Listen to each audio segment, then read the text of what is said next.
Bom, hoje sexta-feira aqui, hoje é dia da equação com Flávia Lippe, a nossa cientista de cabeceira, cientista que fica a partir da neurociência também interpretando comportamentos, pensando em como alinhar performance e resultado com qualidade de vida e saúde. E a gente tem também um convidado muito especial, mas antes deixa eu subir aqui a Flávia Lippe só para dar o bom dia. E aí a gente já apresenta o nosso convidado. Feliz dia novo, Flávia Lippe. Bom dia! E aí, gente, bora falar de compaixão, com o cara mais incrível desse planeta, né? Ele faz parte daquele WhatsApp, não faz? Daquelas pessoas especiais. O Maher também faz parte, ele é sempre lembrado aqui, sempre a comunicação pacífica, os conceitos, as coisas que ele ensina a gente, as coisas que ele fala, as coisas que ele defende na sua missão, no seu propósito, já muito importante para nós. Então eu vou trazer o Maher aqui, só para que você saiba, o Maher, a gente sempre fala o nome dele errado, ele vai ensinar a gente a falar certo, né? Eu falo de um jeito, a Roberta fala de outro, vamos ver. Eu falo de outro. Ele é autor do livro Comunicação Pacífica, que também é baseado naquilo que você ouviu falar muito, comunicação não violenta, mas o Maher Hassan Musleh é psicólogo, mestre em psicologia social pela Universidade de São Carlos, possui formação em psicodrama pela Sociedade de Psicodrama de São Paulo e em terapia cognitivo-comportamental pelo Centro de Estudos em Terapia Cognitivo-Comportamental. Pois é, vamos trazer aqui o Maher para dar o seu bom dia, saber se está tudo bem. Ele está direto da Austrália. Feliz dia novo, no seu caso é feliz noite nova, Maher. Ensina pra gente aí como é que eu falo direitinho o seu nome. Primeiramente, feliz dia novo aí, feliz tarde nova por aí também, feliz noite nova por aqui também, né? O nome, olha, eu vou fazer sem sotaque, que é para vocês pegarem definitivamente. Olha, é Maher Hassan Musleh. Olha como é simples. Musleh. Isso aí. O H que fica com aquele R cultural lá no fundo, Musleh. Isso. Mas fala com sotaque, só para eu conhecer com sotaque. Se falar o árabe direitinho é Maher Hassan Musleh. É lindo, né? É muito bonito. Você sabe que eu tô colaborando e sempre colaborei com várias tradições. Ultimamente tenho gravado uns textos muito lindos, né? Muçulmanos, né? Para uma comunidade iraniana. E eu apanho, né? Porque eu falei para ele, você faz o seguinte para mim. Quando você mandar os textos, esses nomes, manda um áudio repetindo 3 vezes os nomes, porque eu tava falando umas barbaridades, né? Que a gente traz, é claro, a portuguesa. Mas vamos lá para o nosso assunto. É a segunda vez que eu trago aqui o Maher, e a Flávia estava muito atenta quando você esteve aqui, quando a gente estava falando de comunicação pacífica. E a semana passada, 2 semanas, quando teve lá o evento do Talibã, aquela comoção toda, a gente sentindo a dor das pessoas, a gente comentou justamente de você, e a Flávia falou, poxa vida, como seria bom um papo com o Maher. Eu falei, vamos tentar, né? E a sua agenda não permitia, aí a gente conseguiu agendar para hoje, porque as dores do mundo, até nem sabia que título dá para o nosso papo, né? Estamos falando de compaixão, que é isso que a gente sente pelo outro. Daí eu coloquei aqui as dores do mundo, porque tem a minha dor de dente, a minha unha encravada, a minha dor sentimental, que me faz sofrer. E aí eu vejo um companheiro, uma pessoa que eu amo, ou mesmo que eu não conheço, uma pessoa distante, aquilo me toca profundamente, eu também sofro. Que sofrimento é esse que a gente tem, que nem é uma dor da gente, Maher? Eu acho que nós somos privilegiados, efetivamente somos privilegiados por sentir a dor do outro. Porque quando a gente não mais sentir a dor do outro, quando a gente achar de que a humilhação, a subjugação, o domínio, as ditaduras, as opressões, quando a gente não mais se incomodar com isso, é porque a gente perde a nossa característica de humano. O que nos qualifica como humanos é a compaixão, né? E por isso que o título que vocês puseram é de uma lucidez fora do comum, né? Porque se a gente buscar, e eu até deixei separadinho aqui, falei, vamos para o Aurélio para explicar a compaixão. E ele diz assim, compaixão é aquele que consegue compreender o estado emocional alheio. né? É quando você se comove com a dor do outro. Então, eu fico feliz que a gente esteja compadecido com a dor do outro. Não feliz com a dor, mas porque ainda temos viva entre nós a compaixão. É isso, Flávia. Eu tô aqui emocionado. Eu acho que tem uma coisa que vem me impressionando um pouco, as irritações cotidianas e bobas, né, e umas irritações sem sentido, né? Você faz uma pergunta simples para a pessoa. Outro dia me aconteceu com um grupo que eu trabalho, e eu falei, olha, queria que você tivesse um pouquinho só de paciência, que esse assunto é um assunto muito profundo, e a gente precisa de paciência para falar sobre isso. Ela falou, não tenho paciência, eu quero é isso, né? E falou o que ela queria. E aí foi muito interessante assim, a gente perceber que essas pequenas violências também, elas já são um indício de que essa pessoa precisa ter um olhar melhor para ela. E se a gente vai nessas pequenas coisas, e a gente vai deixando isso fazer uma onda, a gente pode perder a noção da compaixão dos pequenos passos, né?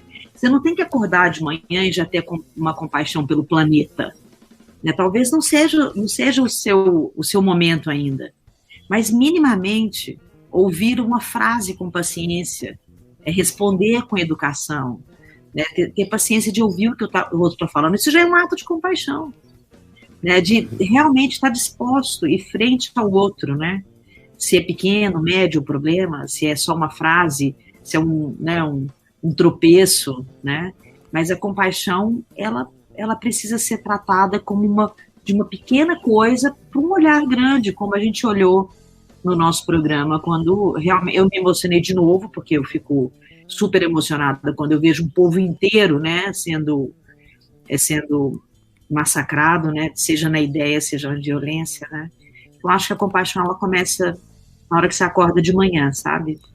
Ô Flávia, você tocou num ponto aí que eu acho que é praticamente tá lá um pouquinho no discurso do livro da Comunicação Pacífica, onde a gente consegue alinhar esses pequenos conflitos entre duas pessoas, por qualquer motivo que seja, das diferenças naturais. E impressionante como isso tem uma relação com as grandes questões geopolíticas, né? Porque no ambiente de negociação sempre tem dois lados com interesses. Eu quero para já. E o outro fala, espera, eu quero isso, mas isso eu não posso te dar. Isso não para agora, isso para depois. Ou vamos construir esse ambiente. É isso que faz praticamente a diferença de um pequeno conflito entre duas pessoas ou de uma organização, mas ao mesmo tempo um conflito geopolítico que é baseado em crenças, em histórias, em dores muito antigas? Eu acho que tudo, na verdade, começa a partir do momento em que a gente não é capaz, e não foi ao longo da história, trabalhado para identificar sentimentos. Então, pelo contrário, eu acho que se Descartes... É importante entender o contexto quando ele diz penso, logo existo, mas ao assumir isso como uma verdade absoluta, a gente perdeu a conexão com o sentimento. E aí, o que você sente, Irineu, o que a Flávia sente não importa, porque neste debate eu vim para vencer este debate, e eu quero aniquilar o Irineu, e eu tenho que dominar a Flávia. Inclusive, lamentavelmente, estamos educando nossos filhos para a pura competição. Então a gente começa educando os filhos dizendo: você tem que ser o melhor, tem que matar um leão por dia, se você não estudar você será um fracassado, você será frágil. Então, lá na matriz da nossa identidade, a gente já definiu quais são os países, os melhores países, aqueles que são os dominadores. A gente passou a ter paixão pelos dominadores, né? Veja você que talvez os Estados Unidos da América seja o país que tem a cultura mais bélica da história moderna, e no entanto é o país que muita gente tem como modelo, porque os americanos são muito bons, porque eles são ótimos. A gente olha, por exemplo, para a Inglaterra e diz: nossa, que país incrível, mas que fez uma dominação fenomenal. A França muitas partes, mas a gente não consegue olhar para Costa Rica e dizer, nossa, que belo exemplo, a Costa Rica abriu mão das Forças Armadas. E ela me inspira para dizer, que tal então se a gente acabar com todas as Forças Armadas e fazer um projeto, Irineu, de forças amadas, que a gente possa ter o amor como a grande força de eu ter a sensibilidade de perceber o que eu sinto, mas também a sensibilidade de, ao desferir uma palavra, ao desferir uma opinião, seja de qualquer ordem, eu possa perceber como ressoa no outro essa minha opinião.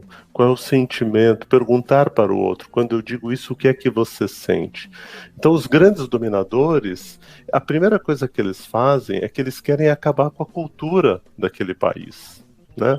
Então, você tem uma noção de que a França matou 1 milhão de argelinos e entrou na Tunísia decapitando a língua daqueles que falavam árabe. Quer dizer, não há dominação pior essa do que você impor a sua língua, a sua religião, a sua cultura ao outro e não respeitar o sagrado direito do outro existir a partir daquilo que o representa, mesmo que você discorde frontalmente disso. Então, para mim, o grande problema está a gente aprender a identificar sentimentos e validar sentimentos. Se a gente não aprender a fazer isso, a gente vai continuar achando de que eu tô certo e evidente que você está errado. Porque agora, quantas correções tem, né, Irineu? Porque nós somos 3 seres humanos aqui com histórias, visões, e temos pensamentos convergentes e pensamentos divergentes. Eu diria que eu gostaria de perder mais tempo nos pensamentos divergentes, porque me ajudariam a estudar, a evoluir, a buscar, a estudar, do que naqueles que convergem até. Já não mas acrescento. precisa ter... Olha, diga. Poxa vida, essa conversa está tão boa, mas eu vou... Tantos insights aqui, tanta provocação para a gente pensar. Vou deixar vocês tomarem uma água, vou dar uma passeada aqui para fazer o meu papel de rádio também, ver como é que estão os portais, porque pior do que não ler nenhum jornal é ler um só. Então eu não escolho as notícias, vou lá ver o que está na capa, mas especialmente para quem está passeando pelo rádio, aqui pelo grupo. Enquanto isso a gente volta já para falar então sobre compaixão, conflitos, soluções, como é que a comunicação pode ajudar a gente a construir um ambiente melhor perto da gente e que isso seja inspirador, isso provoque mudanças que alcancem o mundo. Acho que esse é o papo da gente, é sentir, pensando e pensar, sentindo, porque essa combinação é que faz a gente alcançar talvez esse respeito que está no pano de fundo aqui de tudo que a gente está tentando falar. Certo, Flávia Lippe, certo, Marco? Positivity Talks. Conversa com quem tem o que dizer. Pois é, estou aqui hoje com Maher Masler e a Flávia Lippe, papo é compaixão. E diz o Maher que vale a pena insistir nessas duas palavras-chave: necessidades e sentimentos.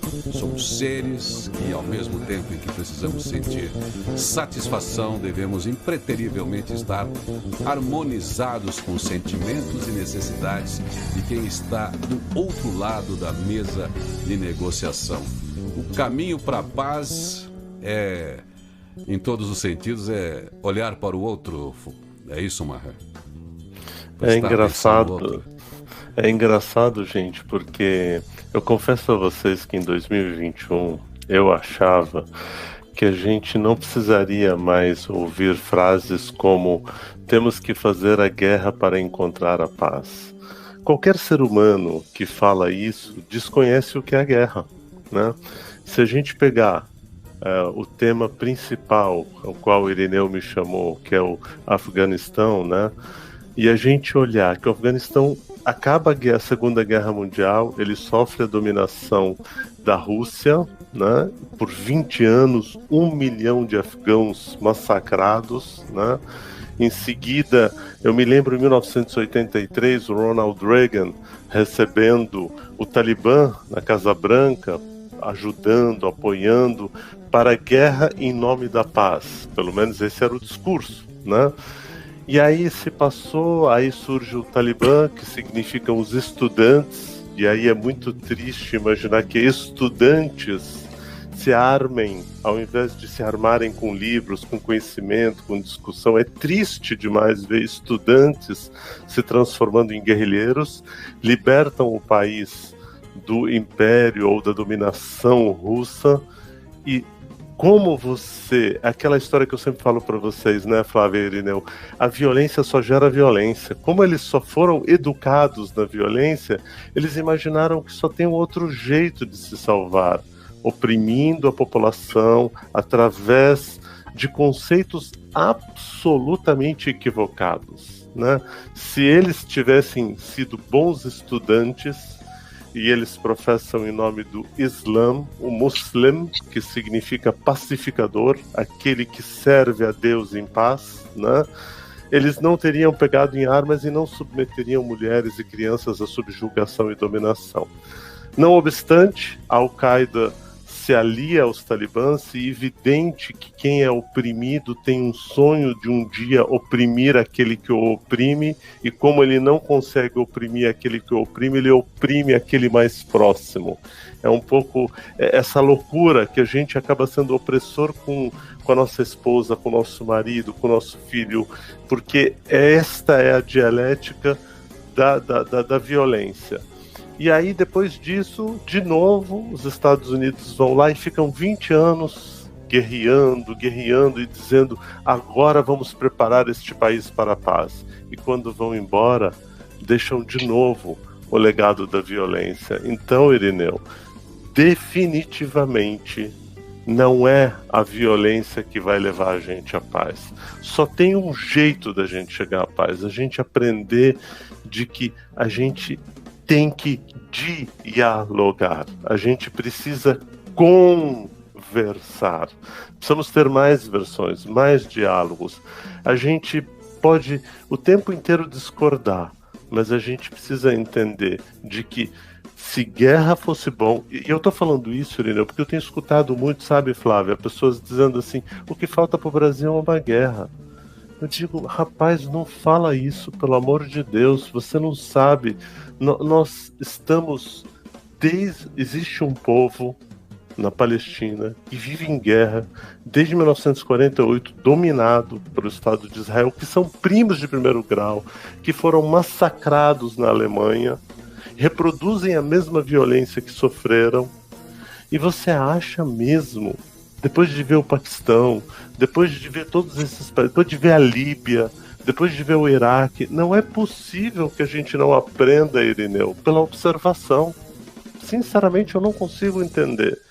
Então, quem apoia a guerra, reflita, tenha compaixão, porque você submeter o outro à dor é a maior de todas as violências, com certeza.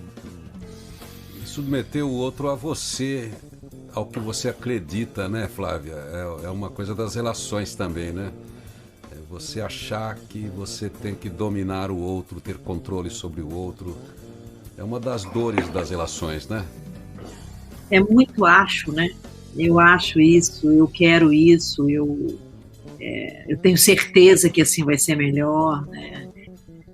É complicadíssimo, assim, quando a gente...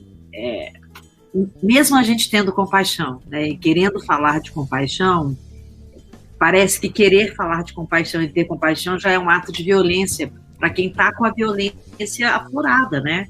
Porque você discorda só numa fala mais mansa, ou num olhar mais tranquilo, ou no silêncio. Para quem é violento, isso já é uma violência, né? Você não entrar em embate para quem é violento é uma ofensa. Você se cala, você não serve para nada, você não sei o quê, né? Então, a gente está passando por um momento, essa irritação e essa impaciência desnecessária, né, com coisas banais, né, e depois opiniões muito mal estruturadas sobre a violência, né? Quando eu sugeri que você convidasse Marra, uma das coisas mais importantes de ouvir, Marra, não é só porque você é uma pessoa excepcional, né, e amorosa, e escreve sobre isso e vive realmente da amorosidade, da compaixão, né? Mas porque você viveu a guerra. Você viveu a guerra, eu não vivi a guerra, eu não viveu a guerra. Mas você viveu, você perdeu tudo, né? Assim, você perdeu uma vida. Né? Então, as pessoas precisam ouvir, eu acho, de você o que é essa experiência, o que é esse sentimento. Né? A experiência do sentir a guerra, não é saber, não. Eu sei da Líbia, eu sei agora do Afeganistão. Né? Mas aqui nessa mesa, aqui, só quem sentiu o que é perder para a guerra é você. Você é a única pessoa que pode contar para a gente o que é o sentimento da perda da guerra. Eu queria muito que você contasse para a gente como que é isso, assim. Você sabe, Flávia, você tocou agora com essa fala, eu me segurei aqui porque a emoção subiu no nível 10 aqui. E subiu porque aconteceu uma coisa tão curiosa. Hoje eu fui ao dentista, tinham 2 obturações que eu precisava renovar, e eu detectei um pouco que eu não tenho muito problema com dentista, mas algumas experiências do que acontece na boca foi durante a hora que eu tava, porque você fica imóvel, né? E o dentista que me atende aqui em Gold Coast é um fofíssimo, é um gentleman, né? É um delicado, né? O Matheus é aquele ser de mais generosidade, tanto é que o tempo inteiro ele pergunta para mim, tá tudo bem? E à medida que ele ia mexendo, eu percebia o meu queixo balançando e as minhas pernas balançando de memórias de tortura, porque eu lembrava exatamente o momento em que eu estava sendo torturado, assim. Eu dizia, meu Deus, e aí eu dizia para mim, tá tudo bem, Maher, você tá aqui agora, um pé no presente, outro no passado. E eu que sou um estudioso, e eu que sou um supervisor, sou facilitador, estou me preparando muito para o MDR, que é o trabalho para trabalhar com traumas, e fazendo tantos tratamentos nisso, mas a ferida de uma tortura é uma dor que não se cura, Flávia, nunca. É uma dor que não se cura nunca.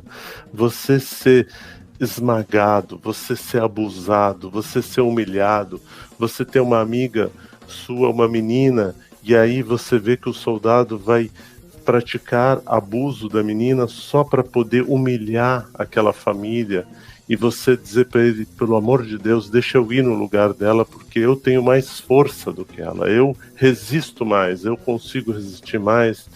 E como é que a gente não psicotiza? Né? Eu que sou um psicólogo, de como é que a gente não psicotiza, como é que a gente não fica com transtorno border depois de tanta violência, de tanto sofrimento. E fora o fato de você ser discriminado pelo simples fato de você pertencer a uma religião, porque você se diz educado, crente no islamismo, que é aquele que crê na paz, aquele que crê na não violência, ou você dizer que você é um palestino e imediatamente as pessoas te associarem a um terrorista. Então, quando eu lembro, eu falo, meu Deus, como é que a gente suporta isso? E quando eu olho para os meus irmãos, porque estão lá e que não tem saída.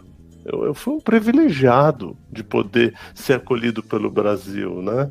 Um privilégio fora do comum agora, por uma família que se organizou, por pessoas que foram me trazer para cá, mas ao mesmo tempo as que trouxeram também não tinham noção, Irineu, de como é violento você ser inserido numa cultura que você também não conhece nada da cultura.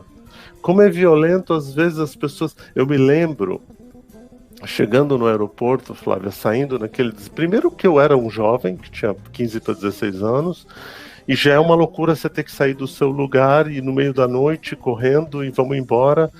E a hora que eu cheguei no Brasil, eu me lembro assim que tinham muitas pessoas me esperando. E aquelas pessoas me beijavam e me agarravam E era um choque cultural, porque na minha cultura a gente não se agarra desse jeito, a gente não se beija desse jeito. Eu falava, meu Deus, agora eu tô sofrendo outro tipo de violência. E como é que você vai explicar isso? Que era um gesto de carinho, como é que você vai explicar isso para as pessoas? Como é que você vai explicar de que a guerra, ela exige... Porque é uma coisa eu estar aqui na Austrália agora, porque é uma escolha. Eu resolvi vir para cá, ficar uma temporada, e a Covid esticou o sabático, sabe? Então tá bom, essa é uma escolha, vamos dizer assim. Agora, outra coisa é você ser obrigado a sair da sua cultura, Flávia, dos cheiros. Eu sinto falta dos cheiros, eu sinto falta daquele moço saindo do cafezinho dizendo, arruê, eu disse, nossa, vem o cafezinho chegando.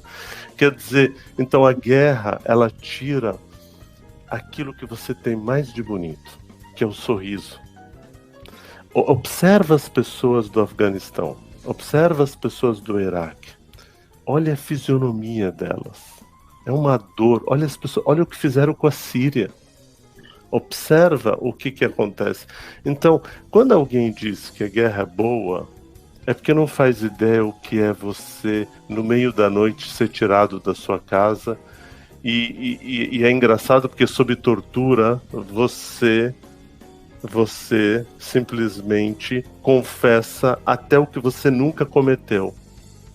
Porque a pessoa não sabe o que é tomar um choque na língua. Ninguém imagina o que é você pegar um fio e pôr na língua da pessoa e dar o choque no dente dela, dar o choque na boca. Ninguém sabe o que é você ser torturado, açoitado. Até eu lembro que eu tinha 5, 6 anos, nem sei se a memória aqui é capaz de dizer exatamente a idade, também tanto faz. E aquela cusparada do soldado era uma coisa que eu sequer entendia. Porque é engraçado, o camelo, se você maltrata o camelo, ele cospe em você. Mas você entende, se eu maltratei ele me cuspiu. Agora ali você fala, por que é que ele está fazendo isso comigo? Então, quando eu vejo o Brasil indo para esse caminho do separativismo, eu digo, não façam isso. Eu fui o maior crítico dessa ideia de que não, nós somos isso ou nós somos aquilo. Eu digo, não, somos todos brasileiros, com divergências de opinião.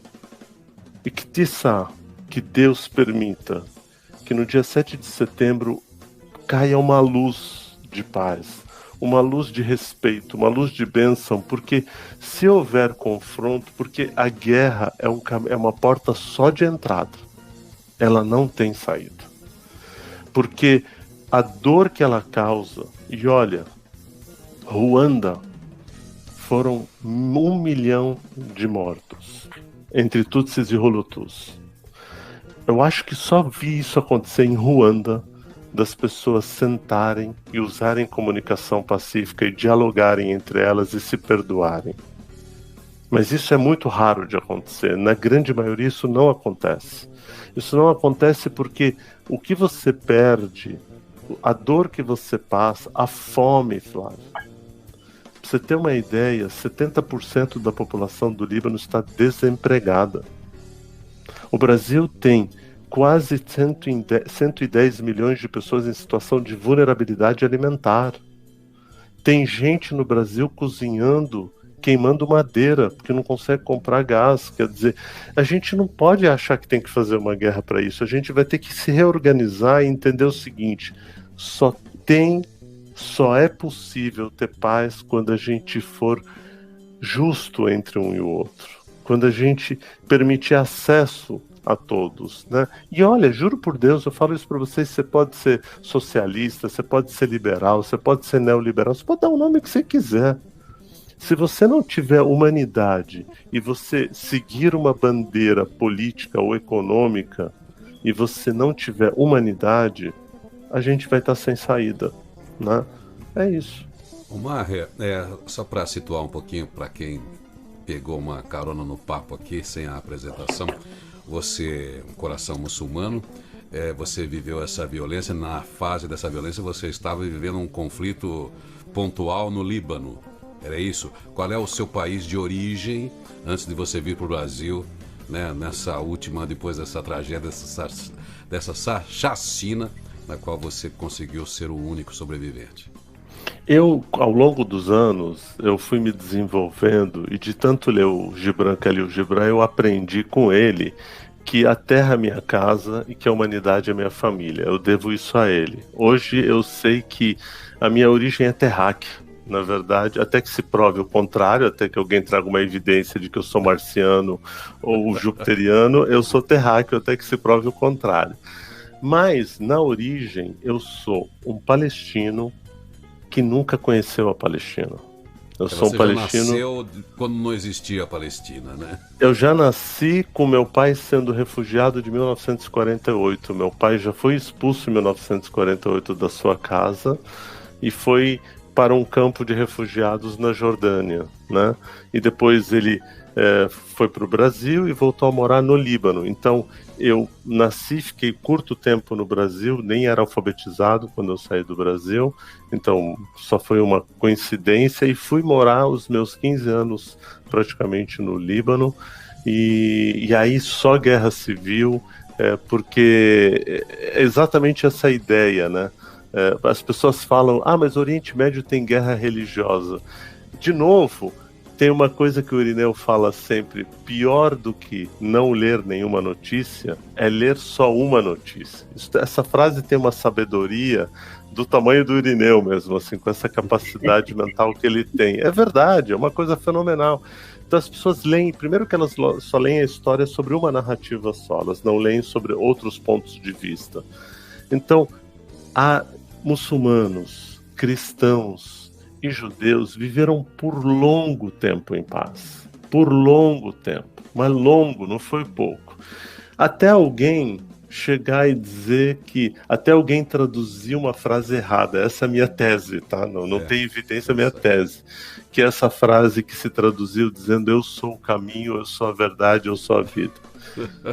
E aí alguém disse o seguinte: bom, se eu sou o caminho, eu sou a verdade e a vida, então nós temos que libertar Jerusalém dos pecadores, porque só quem seguir Jesus é que será e fazer guerra em nome de Jesus. Agora, eu já falei isso para vocês várias vezes, Flávia, o árabe não tem verbo ser estar. Então olha como é a frase: eu caminho na verdade e na vida, e todo aquele que caminha na verdade e na vida, ao Pai chegará. Então todo aquele, não importa se você é muçulmano, não importa se você é Yahud, não importa se você é budista, não importa se você é do candomblé, se você é da Umbanda, se você segue Kardec, não importa. Se você segue a verdade e a vida com amorosidade, com compaixão, o reino de Deus é esse. E ele é aberto para todo mundo, não tem o povo escolhido. Esta bobagem de povo escolhido faz com que a gente continue querendo dominar uns aos outros.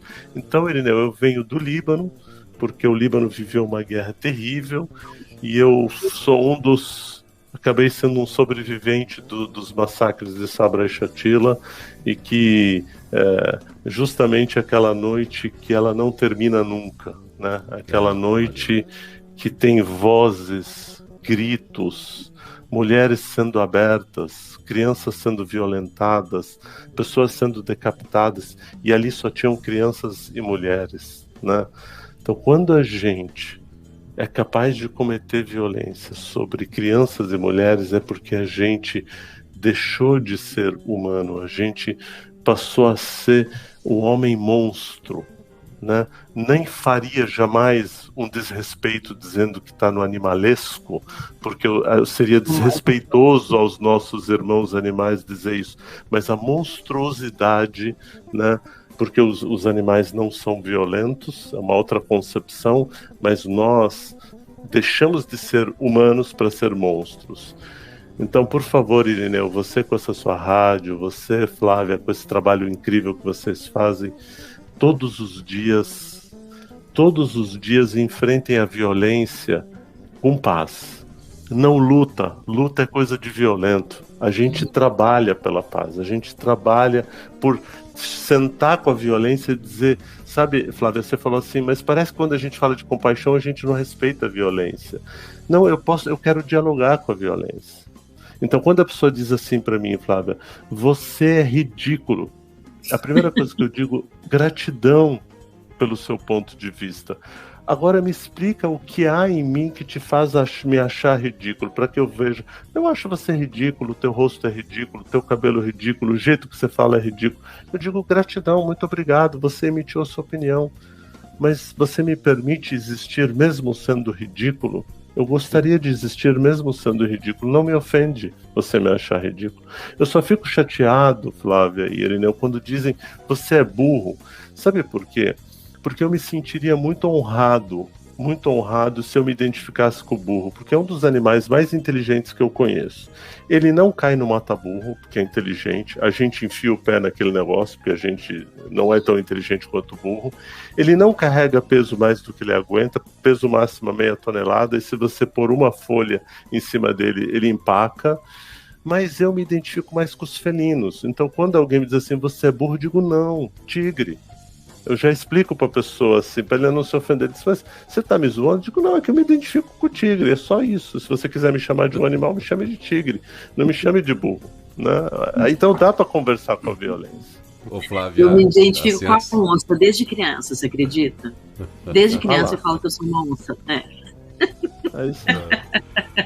Ô Flávia, antes de eu fazer só um giro rápido aqui pra gente voltar e tratar um pouquinho disso, como é que nascem os conflitos, como é que a sociedade acaba se envolvendo dentro dessa psique, que acho que é algo que vocês trabalham bastante, como é que a psique coletiva acaba tendo esse mesmo poder individual aí, né, com os vícios de né, ele se amplia.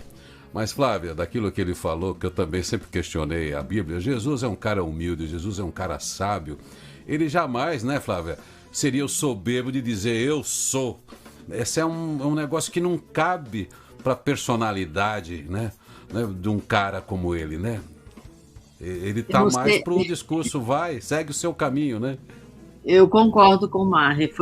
Tem alguma frase, tem alguém que traduziu errado essa bagaça e o negócio desandou. Porque não, você sabe, essas traduções... É um autor de sucesso, mas Irineu, desculpa te interromper, mas você sabe que a palavra tradução, graças ao meu amigo João de Portugal, me ensinou que a palavra tradução vem do verbo trair. Traduzir vem do verbo trair na língua portuguesa. Então acho que só isso já explica tudo, não preciso falar mais nada aqui. Nada. Eu queria até talvez fazer uma ressalva ao apóstolo Paulo e talvez a Lucas, que eram cultos, né, dentro da história do Evangelho. Mas eu tenho um escritor americano, o Gore Vidal, que escreveu muito, ele era muito fascinado por Roma, né, por aquele contexto todo, escreveu vários livros sobre os imperadores. Eu li vários, eu adoro aquelas histórias. E tinha um deles, o Juliano, que vivia já aquele movimento do cristianismo, né, que você pode chamar de MST, seja lá o que for. Assim, hordas de pessoas pobres reivindicando o direito, né?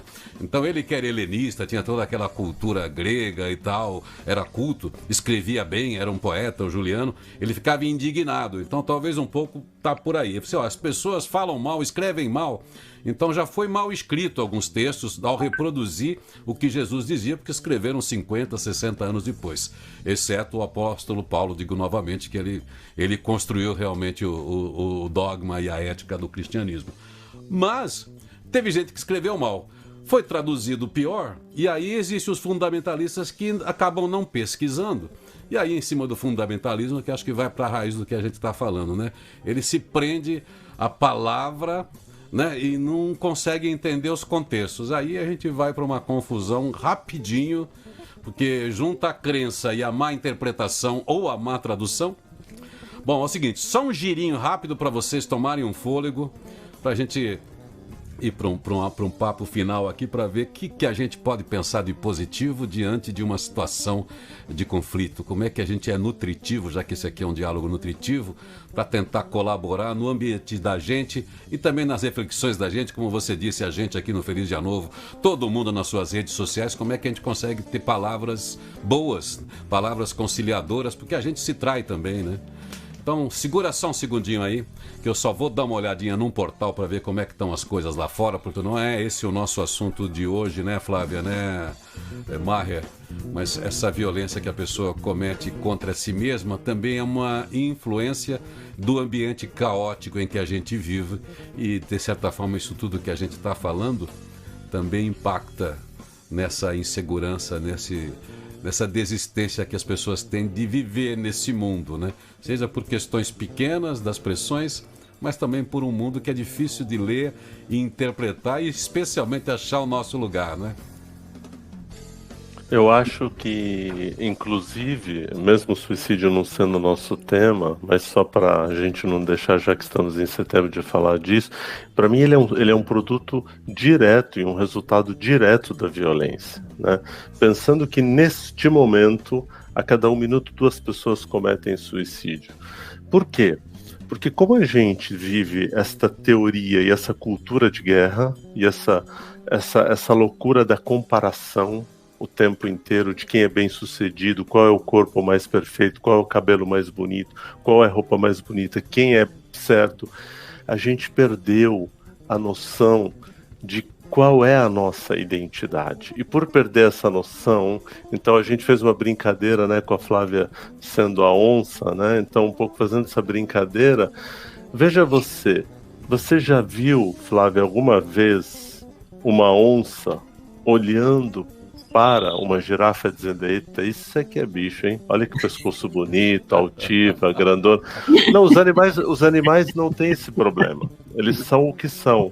Nós temos, porque como a gente corrompeu a ordem da identidade e definimos quem é bonito, quem não é bonito, e quem é bem-sucedido, quem não é bem-sucedido, aí isso vira um caos, porque quando eu não me acho, porque me achar significa confrontar a expectativa dos meus pais, da minha sociedade, da minha família e da minha etnia, cometer o suicídio é o produto da violência que cometeram em não me compreender e não me entender como eu sou. Acho que era importante pontuar isso, né? A Flávia trabalha muito isso também, até acompanhou isso em casa, né, com um pai psiquiatra. Esse é um tema bastante velado na própria imprensa, porque, como você deu os números aí, não se explora muito esse tema, até porque falar muito de certos assuntos é provocar também os assuntos. É isso que a comunicação também produz, Flávia? Às vezes, do ponto de vista negativo, das tragédias. Mostrar e falar de suicídio pode criar uma onda suicídica, né? Isso a gente tem que tomar cuidado. A imprensa, a forma de falar disso tem que ser muito cuidadosa, né? Porque você pode criar uma onda mesmo a partir da fala, né? Mas eu acho que a coisa mais importante que a gente tem que quando a gente fala, né, dessa questão das dores da alma, né? De novo, a gente sempre volta no sentir, né? Eu acho que eu e Maher, a gente se identificou desde a primeira vez que a gente se encontrou, porque o início de tudo para nós dois, né, pelo menos como a gente vive, né, é o que você está sentindo, né, não o que você está pensando. Então, se a gente não sente minimamente que a pessoa está sofrendo, e não importa sobre o que, ela pode estar sofrendo porque ela realmente machucou uma parte do corpo que ela está sentindo muita dor, ou ela perdeu alguém, ou ela saiu de uma guerra, né? Mas respeitar esse sentimento do outro faz com que a gente enxergue que existe uma necessidade, né? As pessoas, elas estão sofrendo de saúde mental, mesmo, é uma coisa séria, e a gente não precisa perguntar por que você está sofrendo, vem cá, que eu vou te ouvir, não precisa perguntar por que vem cá, vou te dar um abraço, vou ficar em silêncio do seu lado, né? O que eu posso fazer para poder minimizar a sua dor, não importa por que ela está sofrendo. A gente não pode deixar que a dor do outro tenha o tamanho que a gente quer que ela tenha, né? Então, acho que quando a gente fala de suicídio, a gente está já no grau máximo da ignorância sobre o que está acontecendo com o outro, né? A gente ignora o outro de uma tal maneira que ele se mata, né? A gente falando de comunicação e a importância da comunicação, que é o tema de vocês dois. A Flávia é uma grande comunicadora desde sempre, o Maher dedicado à comunicação pacífica, e eu que também exerço, como a Flávia, o microfone desde 1978. Mas a gente aprende com as críticas, como chamou a atenção o Maher, com as pessoas que nos falam. Eu, por valorizar o rádio, eu comecei a cunhar uma frase lá quando eu comecei a Nova Manhã, que eu falava: você ouve, logo existe. Então, achava lindo eu falar ouve, logo existe, porque eu estou falando do rádio e tal. Até que uma pessoa me liga um dia, ou me escreve, acho que foi um e-mail, e perguntou assim para mim: Irineu, quem tem problema auditivo não existe? Nossa! Aquilo foi um soco no meu estômago importante e que me levou ao anti-Descartes, né? Me fez contrariar o Descartes, porque no dia seguinte eu falei: você sente, logo existe. Então eu comecei a dizer: sinto, logo existo, que passou a ser o meu mantra, então. Mas graças a essa pessoa que teve a delicadeza e o respeito de me provocar, que ela simplesmente poderia me deixar falando isso, ao mesmo tempo que eu estava pisando de uma maneira diferente, provocando uma mãe que tinha um filho, né, que não estava me ouvindo, ele não estava sendo ferido, mas a mãe que ama aquele filho, ou aquele marido, ou aquela mulher que me ouve, pô, peraí, eu me comunico com essa pessoa, ela tem sentimento, ela tem direitos, ela tem paixão, enfim, todas essas coisas. Isso só para voltar ao respeito, né? Como a gente aprende com as pessoas que vêm e nos oferecem uma outra perspectiva, que eu, ao valorizar muito o meu meio, desprezei, né, alguém que tem uma limitação. Mas, Flávia e Marra, a gente voltando para aquela situação em que você estava de crise, você que viveu situações de guerra civil. Não estou falando nem guerra de um país contra o outro, que envolve questões aí ainda da geopolítica. A guerra civil, como tem gente que fala no Brasil hoje, o Brasil só é assim porque não teve guerra civil.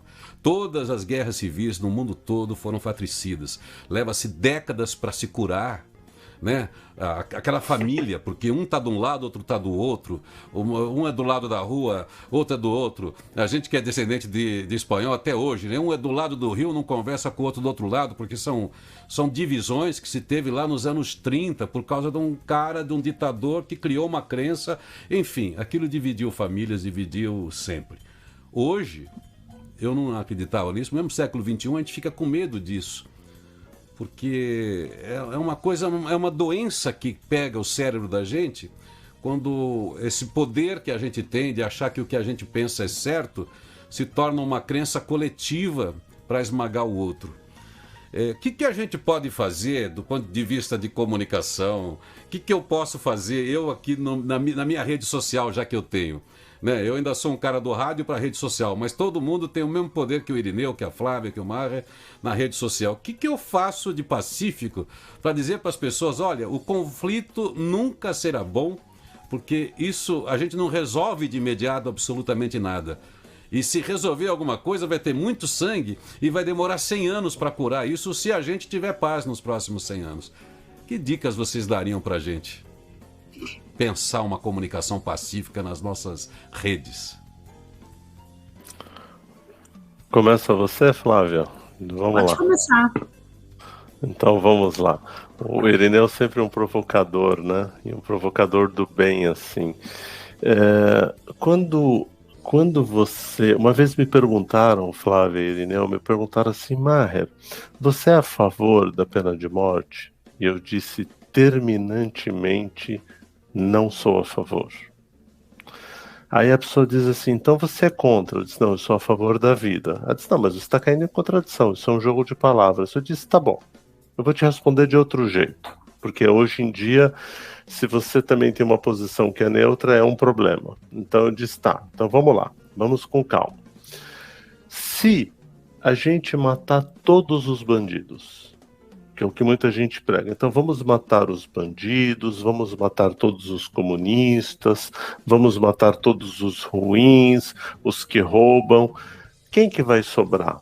Ele diz assim: os bons. Falei: não, os assassinos. Se a gente matar todos esses, não vai sobrar os bons, vai sobrar os assassinos, porque o bom, e é isso que a gente precisa dizer nas redes, o bom, ele não quer matar o outro. Ele quer ter o sagrado direito de odiar a atitude do outro. Isso é importante, odiar a atitude ruim. Mas ele quer recuperar, porque bandido bom é bandido recuperado. Entende? Essa é a ideia. Por isso que eu, Maher, sou a favor do fim das Forças Armadas e a implementação das Forças Amadas. Imagine que nós tivéssemos forças amadas que pudessem ensinar as pessoas através da educação. Imagina você separado por um policial que senta com você e diz assim: deixa eu te explicar por que é que eu tô te parando. Deixa eu te explicar qual é o perigo de você fazer isso. Eu me lembro, eu vivi essa experiência. Tinha uma estrada que liga o Líbano para a Síria, e era uma estrada um pouco sinuosa que meu pai pegou. E meu pai estava atrasado, queria chegar, ele estava um pouco acelerado, né, bastante, eu diria assim. Aí o guarda parou ele e pediu para ele parar lá dentro do lugar. Ele falou: tem criança, você pode descer ali, tem água, tem uma bolachinha, fica tranquilo lá um pouco. E continuou organizando o trânsito. Passou uma hora e meu pai falou: mas eu tô atrasado. Disse: não, fica tranquilo que eu tô sozinho aqui no plantão, daqui a pouco eu vou lá. Depois de, na minha cabeça, não sou capaz de dizer, mas passou umas 2 horas, no mínimo, se não foi mais.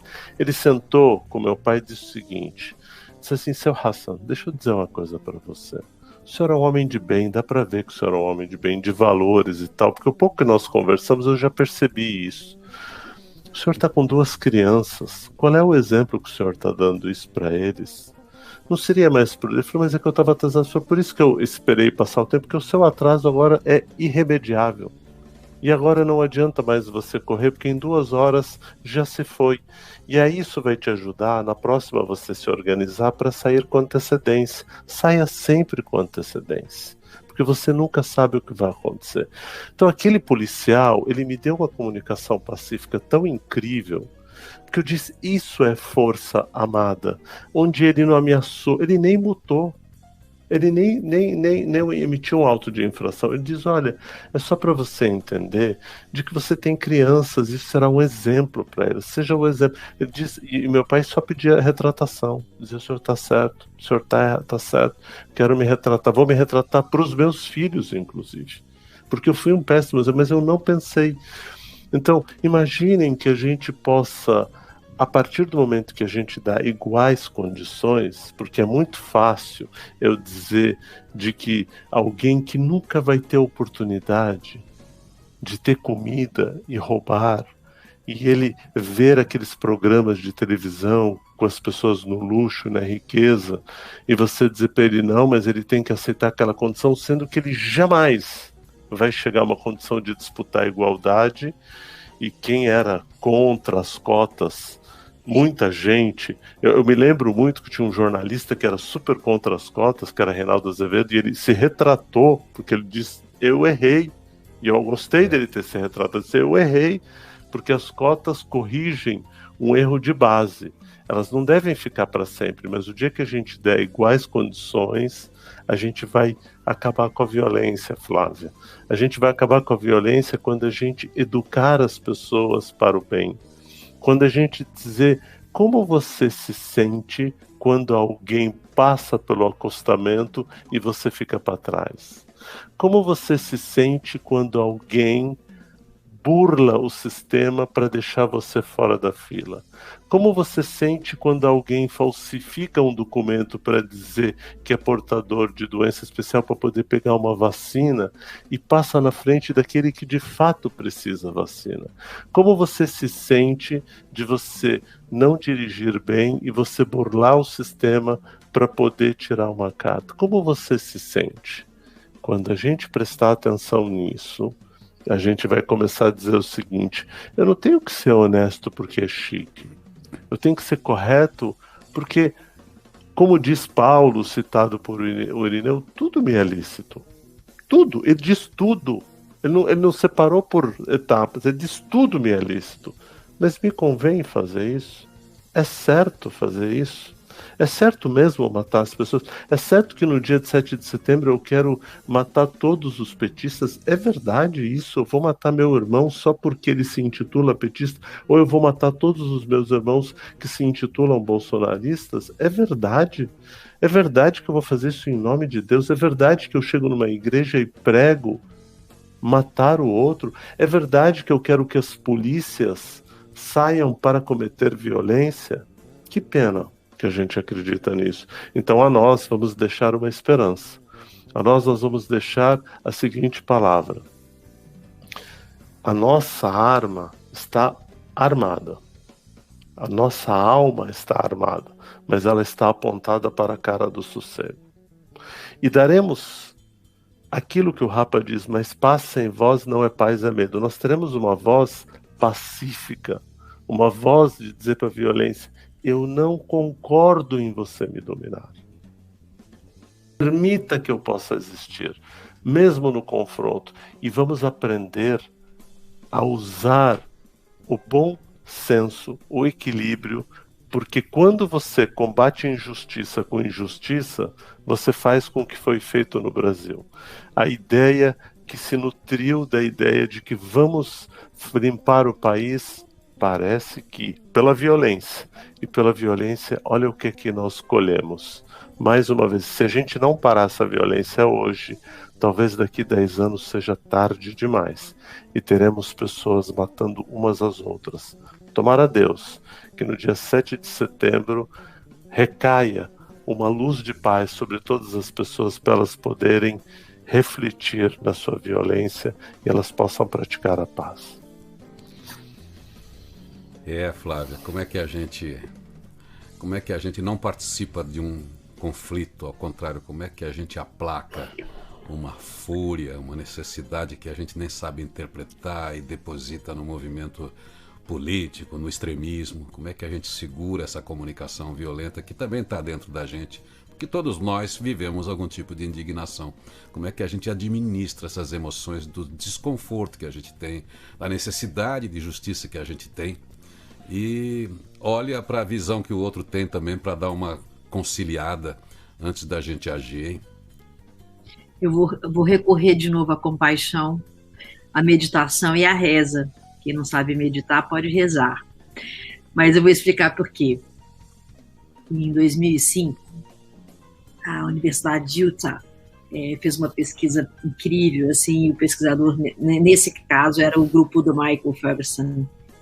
E eles descobriram que o ser humano ele entra num estado de transcendência. Eles usaram essa palavra dentro do laboratório de neurociência, que o ser humano entra num estado de transcendência, que eles descobriram que esse estado de transcendência é a espiritualidade. E a espiritualidade, nesse sentido, o que eles viram acontecer com essas pessoas em estado de transcendência eram que 5 coisas aconteciam no cérebro e na vida delas, consequentemente. Era um significado para a vida e dos valores humanos: amor, empatia, responsabilidade, sabedoria e cuidado. E essas pesquisas mostraram que essas práticas espirituais aumentavam os nossos níveis de serotonina no cérebro, conhecido como hormônio da felicidade. Ele dá, junto com os nossos neurotransmissores, uma sensação de bem-estar profundo. E se a gente está em sensação de bem-estar profundo, a gente tem como olhar a outra pessoa. Existem 2 esferas de transcendência nesse sentido, que traz a experiência da gente ser humano. Além da conexão com aquilo que está além de nós, com a divindade ou com o universo, é a conexão com os seres humanos. Isso chama-se compaixão. Essa conexão que traz o verdadeiro amor pelo outro, que faz a gente alcançar a profundidade do nosso íntimo mesmo, de quem a gente é. Então, compaixão, altruísmo, solidariedade, colaboração, essas são ações espirituais que física e biologicamente vão nos conectar com o universo e com o outro. Então, eu espero que 7 de setembro não seja uma caminhada de grito, de buzina, de bandeira, seja um sentar tranquilo, silencioso, em meditação, para que todos nós possamos olhar o outro da mesma maneira que a gente gostaria de ser olhado. Dificilmente eu acredito que você gostaria de ter uma arma na sua cabeça, ou alguém determinando aquilo que você deve ser. Então lembre sempre disso. Se você fizer isso com o outro, você está fazendo isso com você. Então que seu 7 de setembro seja de paz e tranquilidade, e não de guerra. Pois é, pegando a música também do Rapa, Paz Sem Voz Não é Paz, é Medo, tem aquela outra traduzida aqui do Jimi Hendrix, que também morre quem atira. Então a gente tem que todos os dias vigiar essa nossa capacidade violenta também, essa nossas necessidades, sei lá, hormonal, de algum tipo de agressividade, de algum tipo de descarga. Não sei como vocês da psicologia interpretam isso, mas isso também é escalável e no coletivo isso tem um poder muito grande de destruição. E a conversa de hoje com vocês dois, né, com a contribuição do Maher, que tem uma experiência mais profunda do que todos nós aqui, eu sei que das pessoas que estão ouvindo aqui, pelo menos que a gente saiba, de ter estado jovem, adolescente, no meio de um conflito de guerra civil, com a tragédia, com as imagens que não vão sair dele nunca, que vão até sequestrá-lo no momento do dentista. Como aquele soldado que volta do Vietnã e não pode ouvir um estampido qualquer na rua, porque ele entra em crises, porque o ser humano guarda dentro de si todas as dores que ele sofreu, que ele superou naturalmente a sua resiliência. Mas, enquanto a gente está lúcido, é bom a gente ter essa capacidade que a gente teve hoje aqui, de ouvir o outro, de ouvir atentamente, intensamente a posição do outro, para a gente também se colocar de uma maneira conciliadora. Se você tem uma data importante cívica, como é o 7 de setembro, né, dentro da ordem do país, ela não pode ser sequestrada por um movimento. Essa é a questão que talvez a gente esteja discutindo. Não pode ser sequestrada por um movimento, porque a pátria é de todos. Ela não é de um grupo que é mais patriota ou menos patriota. Cada um tem uma solução com um processo diferente para resolver talvez essa tal fome, talvez essa questão climática, a questão do emprego, a questão da desigualdade, a questão da saúde. Se a gente conseguir, para finalizar, olhar para os princípios, como disse o Maher lá no meio da nossa conversa, não importa se você é conservador, se você é de esquerda, se você é social-democrata, se você é católico, se você é um bandista. Nós temos um princípio, temos uma necessidade que é reconhecida por todos. Então trabalhamos como princípio para atender essa necessidade. E essa necessidade precisa contemplar a todos, porque se não contemplar a todos, ela significa algum tipo de exclusão. Toda vez que tem algum tipo de exclusão, a gente está sujeito a distorções. As distorções levam a conflitos. E ter essa conversa aqui, eu acho que é uma conversa necessária, importante, como a gente faz aqui, conversa nutritiva, positiva, é uma conversa importante. Conversas difíceis são as mais importantes. Essa é uma conversa difícil que a gente teve aqui. E eu aprendi muito com vocês hoje. Espero que as pessoas que estão ao vivo com a gente aqui tenham aprendido. As centenas de pessoas que acompanham a gente ao vivo, depois algumas milhares através do podcast, tenho certeza que vão refletir bastante com as palavras de hoje, que é a nossa proposta. Afinal de contas, isso aqui se chama Positivity Talks ou Diálogo Nutritivo. Obrigado, Flávia Lippe, suas considerações finais. Diga aí o que você quer falar para encerrar. E eu já passo para o Maher, que eu passei bastante tempo aqui. O Maher tem que dormir, porque lá é tarde da noite já. A gente esquece, né, que ele está do outro lado do mundo, né? Mas parece que está tão pertinho, né? Eu só queria pedir paz mesmo. Que a gente possa meditar sobre a paz. Meditar sobre o outro. Maher, fala tudo o que você quiser, que eu não perguntei, que você queira falar, que assim, você fala o que você quer dizer. Eu quero inicialmente agradecer vocês profundamente, assim, pela iniciativa, pelo convite. Eu quero...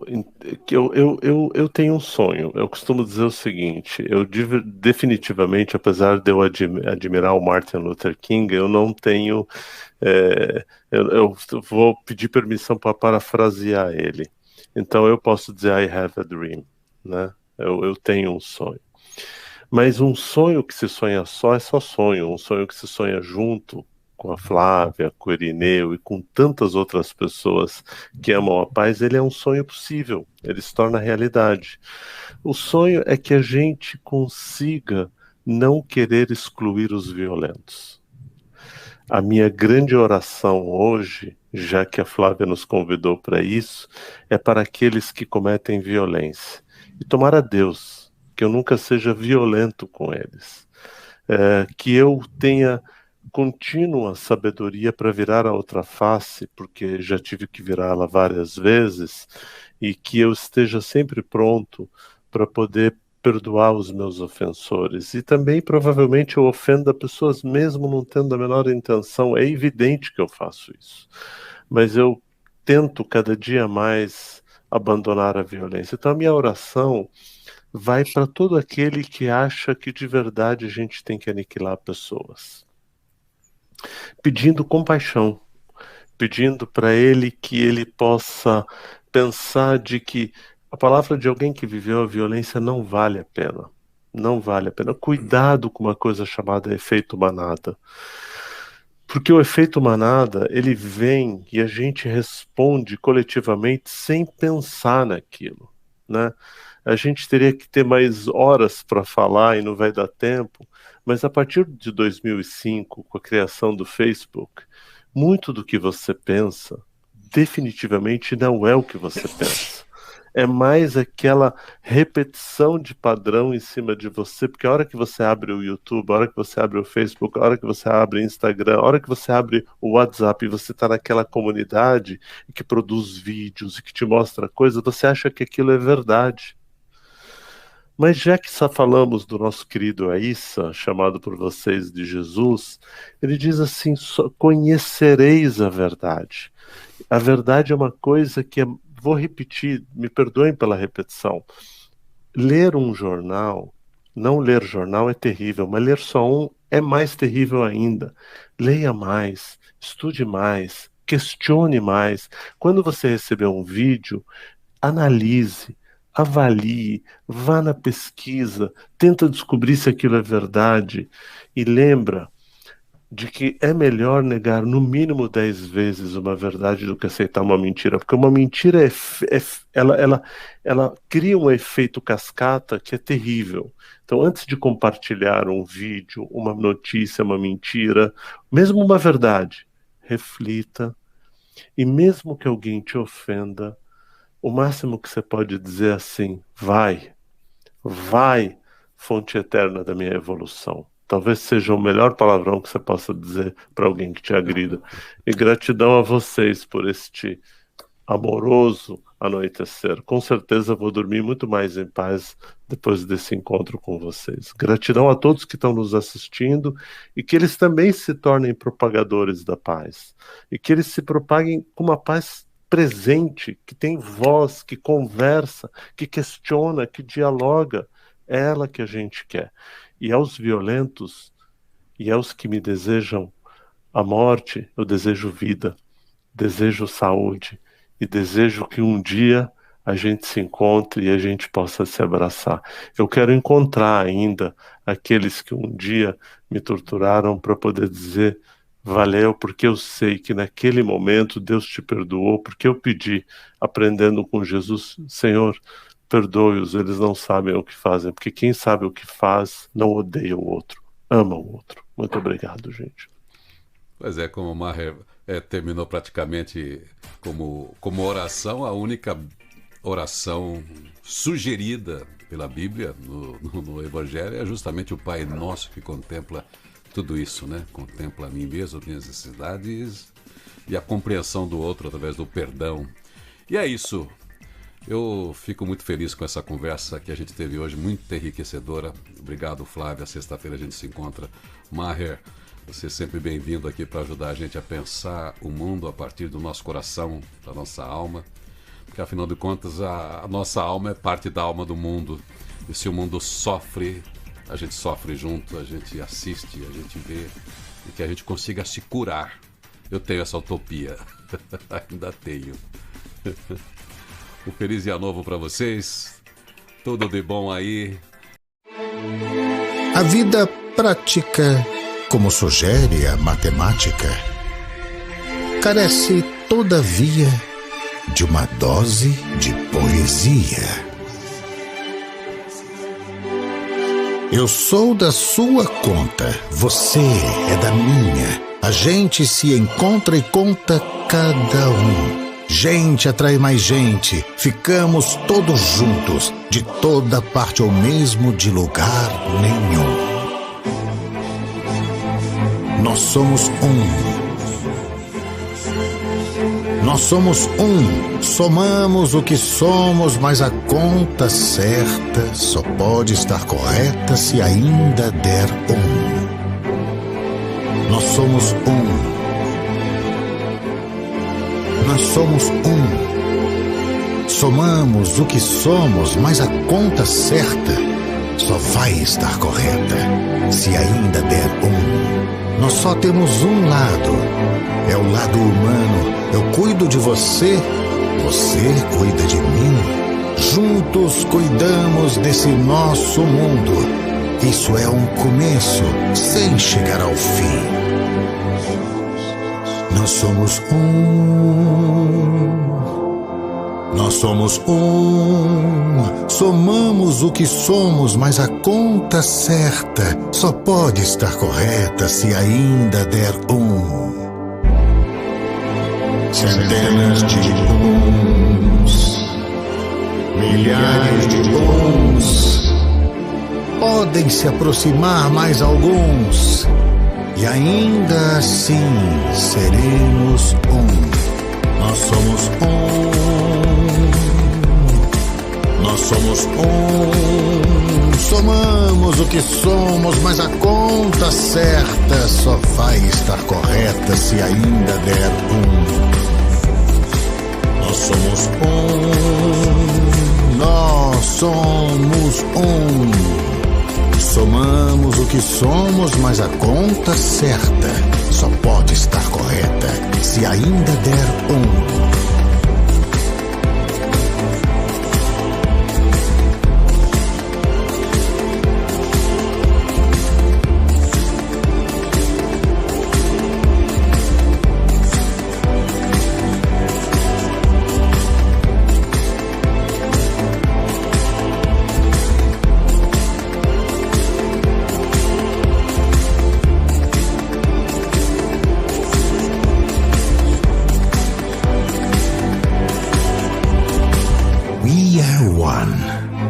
Todos uno.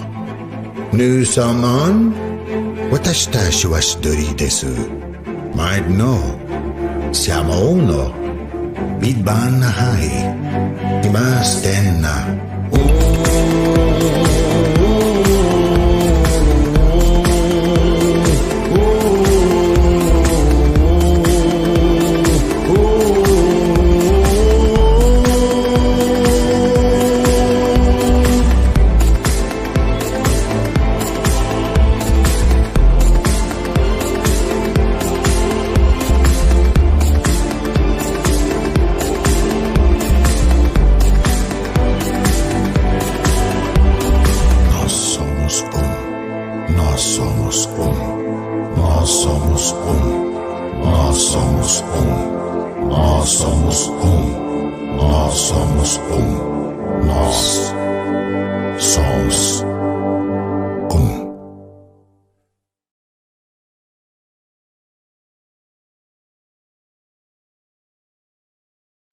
Feliz Dia Novo, o seu primeiro programa, Rádio Positiva.